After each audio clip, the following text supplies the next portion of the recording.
Welcome everyone.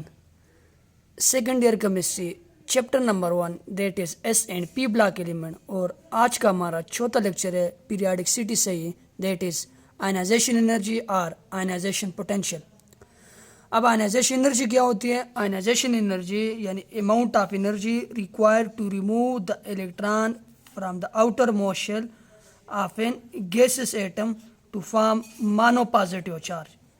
अब यहाँ पर मैंने ये कोई एटम लिख लिया, ये गैसियस फॉर्म में 1 मोल है, और उससे मैंने जो इलेक्ट्रॉन निकाला, वही इलेक्ट्रॉन को जो निकालने के लिए एनर्जी रिक्वायर होती है उसको हम बोलते हैं आयनाइजेशन एनर्जी और आयनाइजेशन पोटेंशियल। एक इलेक्ट्रॉन के लिए first ionization energy, similarly second के लिए सेकंड, थर्ड, फोर्थ, वो आगे मैं डिटेल से बताने वाला हूँ।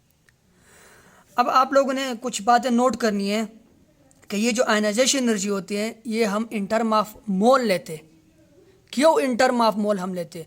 क्योंकि अगर कोई एटम आप लोग देख लो, एटम की जो एनर्जी होती है वो बहुत ही कम होती है, तो ये डिटेक्टेबल फॉर्म में नहीं होती, इसको हम डिटेक्ट नहीं कर सकते। एक एटम की एनर्जी होती है बहुत कम होती है, इसलिए हम इसको मोल की फॉर्म में लेते हैं। यानी एक मोल के अंदर फिर नंबर ऑफ एटम कितने हो जाएंगे? वो इवोगाड्रो नंबर के बराबर हो जाएंगे। लेकिन तो हम इसको मोल की फॉर्म में लेते हैं और एक एटम की आयनाइजेशन एनर्जी हम कैलकुलेट नहीं कर सकते। अब आयनाइजेशन एनर्जी को जब हम मेजर करते हैं तो उसके मेजरमेंट के लिए हम पर मोल लिख लेते हैं। वो जो पर मोल होते हैं वो जूल पर मोल भी हो सकते हैं, जूल पर मोल।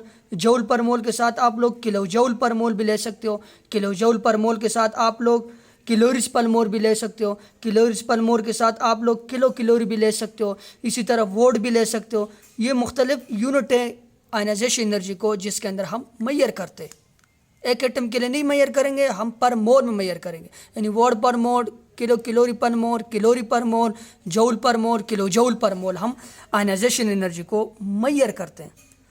अब आयनाइजेशन एनर्जी हमेशा के लिए पॉजिटिव होती है, एंडोथर्मिक प्रोसेस होते हैं। क्योंकि जब किसी एटम से आप लोगों ने इलेक्ट्रॉन को निकालना है तो उस एटम ने एनर्जी को एब्जॉर्ब करना होता है। तो जब एनर्जी एब्जॉर्ब करते हैं तो एंडो फॉर्म में होता है और पॉजिटिव फॉर्म में हम उसको लेते हैं। अब आयनाइजेशन एनर्जी कब ज़्यादा होगी, कब कम होगी? आयनाइजेशन एनर्जी का जो इफेक्ट है, ये जो फॉलोइंग फैक्टर मैंने लिखे इसके साथ वो रिलेटेड है। अब ionization energy is inversely proportion to atomic size. In size inversely proportion का आपको पता है कि जब एक चीज़ ज़्यादा हो दूसरी चीज़ कम हो, यानी एटॉमिक साइज जितना बढ़ेगा आयनाइजेशन एनर्जी उतनी कम होगी। और डायरेक्टली के साथ एक चीज़ के ज़्यादा होने के साथ दूसरी चीज़ भी जब ज़्यादा हो। अब ionization energy is directly proportion to nuclear charge. Nuclear charge जितना बढ़ेगा आयनाइजेशन एनर्जी उतनी बढ़ेगी। Similarly ionization energy is inversely proportion to shielding effect और स्क्रीनिंग इफेक्ट। हमने डिटेल से पढ़ लिए स्क्रीनिंग इफेक्ट और atomic size. Similarly ionization energy directly proportion to penetration power. अब पिनेट्रेशन पावर यहाँ मैंने डिफरेंट आर्बिटाल लिखे, उस डिफरेंट आर्बिटाल की पिनेट्रेशन पावर का आर्डर मैंने ये लिखा है कि एस आर्बिटाल की पिनेट्रेशन पावर ज़्यादा होती है जर्नली पी से, पी की ज़्यादा होती है डी से, डी से ज़्यादा होती है एफ से। यानी आर्बिटाल की वो पावर कि वो इलेक्ट्रॉन को अपने साथ टाइट रखे। अब एस आर्बिटाल नज़दीक होते हैं न्यूक्लियस के तो वो इलेक्ट्रॉन को ज़्यादा टाइटली रखेगा। इलेक्ट्रॉन को ज़्यादा टाइटली रखेगा तो उसको निकलना मुश्किल होगा। आल दो आप लोग किसी किसी जगह पर देखते हो कि 2p आर्बिटाल के पिनेट्रेशन पावर 2s आर्बिटाल से ज़्यादा होता है। वो एक्सेप्शनल केस है क्योंकि वहाँ पर नोड और एंटीनोड वगैरह का केस आ जाते हैं। लेकिन जर्नल जो रूल है वो एस आर्बिटाल की पिनेट्रेशन पावर ज़्यादा पी से, पी की ज़्यादा डी से, डी की ज़्यादा एफ से। तो पिनेट्रेशन पावर जब ज़्यादा होगी तो आयनाइजेशन एनर्जी भी उसके साथ डायरेक्टली रिलेटेड है, वो भी ज़्यादा होती जाएगी। यानी एस आर्बिटाल से इलेक्ट्रॉन निकालना मुश्किल as compare to P, P से ज़्यादा डी, डी से ज़्यादा एफ। ये मुख्तलिफ फैक्टर है। आगे दूसरा जो होन्स रूल के साथ फुल फिल और हाफ फिल आर्बिटाल का केस है वो मैं आगे एक्सप्लेन करने वाला हूँ। अब इसका ट्रेंड हम देखते हैं कि इसका ट्रेंड क्या होता है, कि ग्रुप वाइज आयनाइजेशन एनर्जी का क्या होता है और पीरियड वाइज क्या होता है। अब अगर ग्रुप वाइज हम देखें तो आयनाइजेशन एनर्जी हम जैसे टॉप टू बॉटम आते हैं तो आयनाइजेशन एनर्जी कम होती है। क्यों कम होती है? क्योंकि साइज बढ़ता है।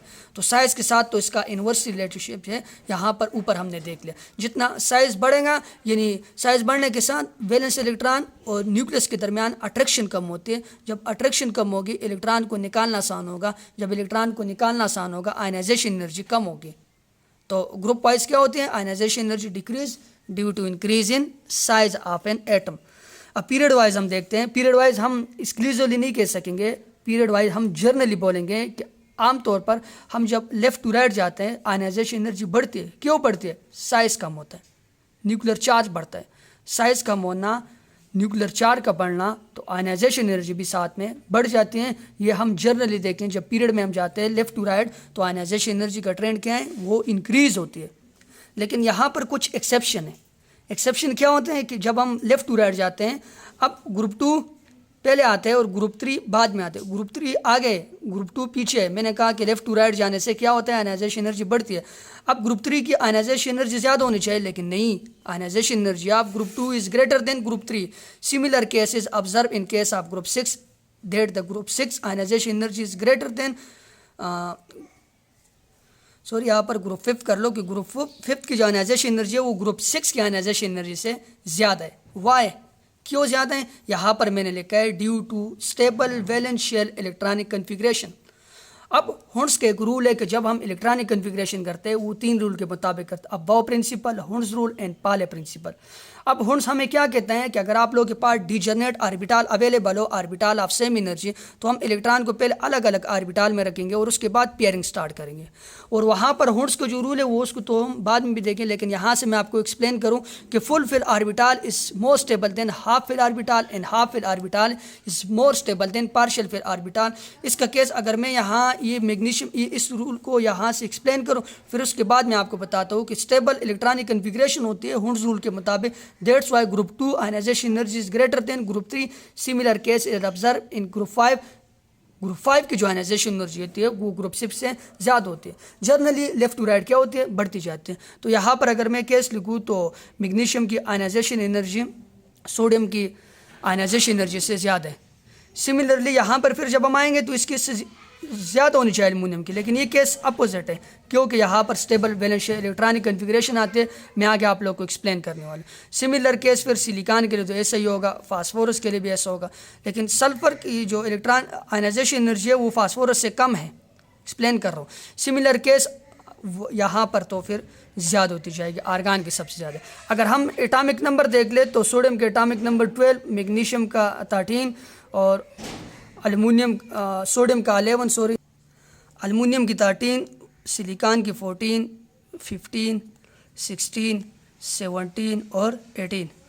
आगे मैं यहाँ ये हुंस रूल को इनसे एक्सप्लेन करता हूँ। वैलेंस शेल इलेक्ट्रॉनिक कन्फिग्रेशन में इसके लिखता हूँ और फिर हुंस रूल के मुताबिक मैं इसको एक्सप्लेन करता हूँ। लेकिन आप लोगों ने 1-2 बातें और भी नोट करनी है कि किसी एटम के लिए जो possible number of ionization energy की वैल्यू होती है वो number of electron in atom के बराबर होती है। जैसे मैंने यहाँ पर लिखा था कि सोडियम है, सोडियम के अंदर इलेक्ट्रॉन है 11, इसकी आयनाइजेशन एनर्जी कितनी होगी? इसकी टोटल जो आयनाइजेशन एनर्जी होगी वो 11 होगी। First ionization energy, second, third, fourth, fifth. इस तरह आप लोगों से पूछे जा सकते हैं कि लिथियम है, फॉर एग्जांपल लिथियम +2 की आयनाइजेशन एनर्जी कितनी होगी? इसकी जो आयनाइजेशन एनर्जी होगी वो 1 ही होगी। क्यों? 2 इलेक्ट्रॉन, इसके अंदर टोटल 3 इलेक्ट्रॉन है, 2 तो पहले से निकले हुए, +2 4 में। तो अब इसकी जो ionization energy possible lithium +2 is 1। Lithium के लिए कितनी होगी? सिर्फ लिथियम के लिए 3 होगी। लिथियम +1 के लिए कितनी होगी? लिथियम +1 के लिए 2 होगी। तो ये possible number of ionization energy कि एटम के अंदर कितने इलेक्ट्रॉन हैं उसके बराबर होती है। अब एक बात आप लोगों ने एक और भी नोट करनी है, as with the removal of electron size of cation is decreases. तो जैसे जैसे आप लोग इलेक्ट्रॉन को रिमूव करते हो तो साइज ऑफ एटम क्या होते हैं? डिक्रीज होती है। साइज ऑफ एटम डिक्रीज होगी तो साइज के साथ हमने रिलेशनशिप पढ़ लिया, आयनाइजेशन एनर्जी बढ़ेगी। तो first ionization energy is lower than second ionization energy, second ionization energy is lower than third ionization energy. लेकिन एक बात नोट करनी है, it is not an exclusive. ये जर्नली हम इस तरह एक्सप्लेन करेंगे। क्यों? कभी कभी सेकंड ज़्यादा भी हो सकती है फर्स्ट वाले से। जैसे हम यहाँ पर लिख लें सोडियम है और यहाँ पर आप लोग के पास मैग्नीशियम है। अब सोडियम की जो फर्स्ट आयनाइजेशन एनर्जी है वो मैग्नीशियम की फर्स्ट आयनाइजेशन एनर्जी से कम है। First ionization energy of sodium is less than first ionization energy of magnesium, अगर हम ये वाला रूल देख लें। अब अगर आप लोग सेकंड आयनाइजेशन एनर्जी को देख लो, कैटायन वाला कैसे, तो सेकंड आयनाइजेशन एनर्जी अगर आप लोगों ने यहाँ सोडियम से भी इलेक्ट्रॉन निकालने और मैग्नीशियम से इलेक्ट्रॉन निकालने। अब इस केस में सोडियम के वैलेंस शेल में 8 इलेक्ट्रॉन है, मैग्नीशियम के वैलेंस शेल में 1 इलेक्ट्रॉन है। अब ये वाली आयनाइजेशन एनर्जी होती है, it is very very and very much greater than second ionization energy of magnesium. Sodium की सेकंड आयनाइजेशन एनर्जी, मैग्नीशियम की सेकंड आयनाइजेशन एनर्जी बहुत ज़्यादा है, लेकिन फर्स्ट आयनाइजेशन एनर्जी का रूल अलग है। तो ये जो मैंने केस लिखा है, ये जर्नली हम ऐसा कह सकते हैं कि पहली वाली ज़्यादा, फिर उसके बाद पहली वाली कम, उसके बाद दूसरी ज़्यादा, तीसरी उसके बाद। ये जर्नल रूल है, लेकिन एक्सक्लूसिवली हम नहीं बोल सकते। ठीक, अब ये वाले जो मैंने केस लिखा था पीछे के सोडियम, मैग्नीशियम, एल्यूमिनियम, और अकॉर्डिंग टू हुड्स रूल मैंने कहा था कि ग्रुप 2 की जो आयनाइजेशन एनर्जी होती है वो ग्रुप 1 से ज़्यादा होती है। अब अगर मैं यहाँ पर सोडियम को लिख लूँ, सोडियम 11, और मैग्नीशियम क्या है, मैग्नीशियम 12, सोडियम 11 है, मैग्नीशियम। अब अगर मैं इसकी वैलेंशियल इलेक्ट्रॉनिक कन्फिग्रेशन लिखता हूँ, वैसे तो इसकी इलेक्ट्रॉनिक कन्फिग्रेशन है 1s2, 2s2, 2p6 और 3s1। थर्ड पीरियड है तो 3s1, और ये है 3s2। अब अगर आप लोग एस आर्बिटाल को देखो, उसके अंदर मैक्सिमम 2 इलेक्ट्रॉन आते हैं। तो मैग्नीशियम वाले केस में जो एस आर्बिटाल है इट इज़ फुल फिल्ड, तो हुड्स रूल के मुताबिक ये फुल फिल्ड है, और ये वाला क्या है, ये वाला हाफ फिल्ड है। लेकिन अगर हम आगे केस में चले जाए, ये वाला ज़्यादा स्टेबल इससे। इसके बाद है एल्यूमिनियम, एल्यूमिनियम का एटॉमिक नंबर है 13, इसके वैलेंशियल इलेक्ट्रॉनिक कन्फिग्रेशन 3s2 और साथ में 3p1। तो एस के अंदर तो 2 इलेक्ट्रॉन, लेकिन पी के अंदर अगर हम देखें, पी के अंदर, पी सबशेल के अंदर फर्दर कितने आर्बिटाल होते हैं, पी सबशेल के अंदर 3 आर्बिटाल, उस 3 आर्बिटाल में से सिर्फ 1 इलेक्ट्रॉन एक ही आर्बिटाल के अंदर, पी एक्स के अंदर। तो ये पार्शियल फील्ड है, तो पार्शियल फील्ड तो बहुत ही कम स्टेबल है as compare to half filled और फुल फील्ड से। तो दैट्स वाई मैग्नीशियम की जो आयनाइजेशन एनर्जी है वो एल्यूमिनियम से ज़्यादा है। आल दो हम कहते हैं कि लेफ्ट टू राइट जाने से हमारे पास आयनाइजेशन एनर्जी क्या होती है, बढ़ती जाती है। सिमिलर केस अगर हम आगे जाएँ, फास्फोरस और सल्फर के केस में चले जाएँ, चलो मैं सिलिकॉन में लिख लेता हूँ। ये सिलिकॉन है, ये फास्फोरस है, ये सल्फर है, ये क्लोरीन है, और यहाँ पर ये वाला आर्गान का केस है। अब सिलिकॉन के एटॉमिक नंबर 14, तो वैलेंशियल इलेक्ट्रॉनिक कन्फिग्रेशन 3s2, 3p2। यहाँ पर भी सिमिलरली पार्शियल फील्ड है, हाफ फील्ड और फुल फील्ड यहाँ पर भी नहीं है।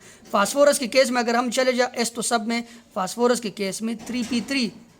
तो यहाँ पर अगर फास्फोरस का केस आप लोग देखो, तो इसका जो पी सबशेल है उसके अंदर जो 3 आर्बिटाल है उसके अंदर एक इलेक्ट्रॉन है, यानी ये वाला जो पी आर्बिटाल है इट इज़ हाफ फील्ड।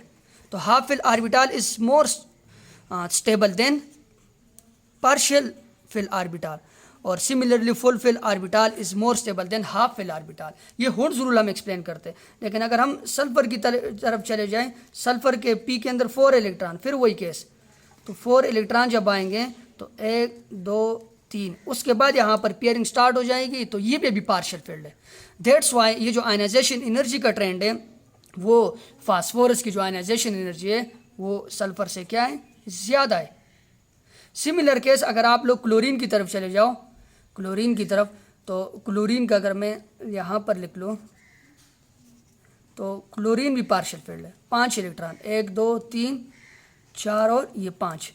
लेकिन आर्गान के केस में जब हम चले जाएं तो यहाँ पर 3p क्या हो जाएगा, 3p6 हो जाएगा। तो ये फुल फील्ड है। तो आयनाइजेशन एनर्जी थर्ड पीरियड में आर्गान की सबसे ज़्यादा है। आप लोगों का एक्सरसाइज का क्वेश्चन भी है कि why the ionization energy fall at sulphur और साथ में अल्मुनियम। सल्फर और अल्मुनियम में आयनाइजेशन एनर्जी क्यों फॉल कर जाती है? जैसे जैसे हम लेफ्ट टू राइट जब जाएंगे साइज कम होगा, आयनाइजेशन एनर्जी को तो ज़्यादा होना चाहिए। तो सल्फर तो आगे, फास्फोरस पीछे, सल्फर की ज़्यादा होनी चाहिए। तो आप लोग बोलोगे अकॉर्डिंग टू हुड rule full fill orbital is more stable than half fill orbital and half fill orbital is more stable than partial fill orbital।